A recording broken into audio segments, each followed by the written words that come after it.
રાજકોટ શહેરમાં ફરી એક વખત બુલડોઝર છે તે તેમનો અવાજ ગુંજી ઉઠ્યો છે। રાજકોટ શહેરના લક્ષ્મીનગર અંડરપાસ પાસે આવેલી 300 થી પણ વધુ ઝૂંપડપટ્ટીઓ છે તે અત્યારે હટાવવામાં આવી રહી છે। આપ દ્રશ્યોમાં પણ જોઈ શકો છો કે જે રીતના અલગ અલગ જેસીબી મશીનની મદદથી અત્યારે અહીંયા જે છે ડિમોલેશનની કામગીરી હાથ ધરવામાં આવી રહી છે। જે છે અહીંયા આવેલી અનેક ઝૂંપડપટ્ટીઓ છે તે છેલ્લા 2 દાયકા કરતા પણ વધુ સમયથી અહીંયા ઝૂંપડપટ્ટીઓ હતી તે ઝૂંપડપટ્ટીઓ છે તે અત્યારે હટાવવામાં આવી રહી છે। આપ સીધા દ્રશ્યો જોઈ શકો છો કે જે રીતે અહીંયા આવેલા કાચા મકાનો છે તે પણ પાડવામાં આવી રહ્યા છે।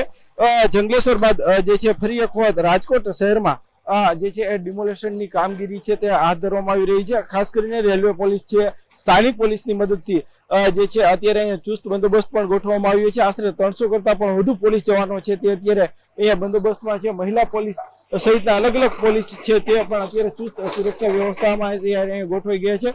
ખાસ કરીને રાજકોટનો આ લક્ષ્મીનગર અંડરપાસ વિસ્તાર છે અને અહીંયા જે છે છેલ્લા ઘણા વર્ષોથી આ ઝૂંપડપટ્ટી વિસ્તાર આવેલો હતો। અત્યારે જે છે તંત્ર દ્વારા ગઈકાલ રાતથી જ સ્થાનિક લોકોને સમજાવવાનો પ્રયાસ કરવામાં આવ્યો હતો। અનેક લોકોએ સ્વેચ્છાએ પોતાના જે છે એ ઝૂંપડાઓ પણ ખાલી કરી દીધા હતા। હવે ત્યારબાદ છે અત્યારે ડિમોલેશનની કામગીરી છે તે જે છે ચાલી રહી છે। ખાસ કરીને જે રાજકોટ જે ભક્તિનગર રેલવે સ્ટેશન છે તે એમની નજીકનો વિસ્તાર છે અને આસપાસમાં પણ મોટી જે ઝૂંપડપટ્ટીઓ આવેલી હતી આ તમામ ઝૂંપડપટ્ટીઓ હટાવવાની કામગીરી છે અત્યારે તંત્ર દ્વારા હાથ ધરવામાં આવી રહી છે।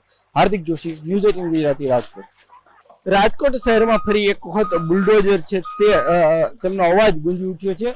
રાજકોટ શહેરના લક્ષ્મીનગર અંડરપાસ પાસે આવેલી 300 થી પણ વધુ ઝૂંપડપટ્ટીઓ છે તે અત્યારે હટાવવામાં આવી રહી છે। આપ દ્રશ્યોમાં પણ જોઈ શકો છો કે જે રીતના અલગ અલગ જેસીબી મશીનની મદદથી અત્યારે અહીંયા જે છે ડિમોલેશનની કામગીરી હાથ ધરવામાં આવી રહી છે। જે છે અહીંયા આવેલી અનેક ઝૂંપડપટ્ટીઓ છે તે છેલ્લા 2 દાયકા કરતા પણ વધુ સમયથી અહીંયા ઝૂંપડપટ્ટીઓ હતી તે ઝૂંપડપટ્ટીઓ છે તે અત્યારે હટાવવામાં આવી રહી છે। આપ સીધા દ્રશ્યો જોઈ શકો છો કે જે રીતે અહીંયા આવેલા કાચા મકાનો છે તે પણ પાડવામાં આવી રહ્યા છે। જંગલેશ્વર બાદ જે છે ફરી એક વખત રાજકોટ શહેરમાં જે છે ડિમોલેશનની કામગીરી છે તે હાથ ધરવામાં આવી રહી છે। ખાસ કરીને રેલવે પોલીસ છે, સ્થાનિક પોલીસની મદદથી જે છે અત્યારે અહીંયા ચુસ્ત બંદોબસ્ત પણ ગોઠવવામાં આવ્યો છે। આશરે 300 કરતા પણ વધુ પોલીસ જવાનો છે તે અત્યારે અહીંયા બંદોબસ્તમાં છે। મહિલા પોલીસ સહિતના અલગ અલગ પોલીસ છે તે પણ અત્યારે ચુસ્ત સુરક્ષા વ્યવસ્થામાં અહીંયા ગોઠવાઈ ગયા છે।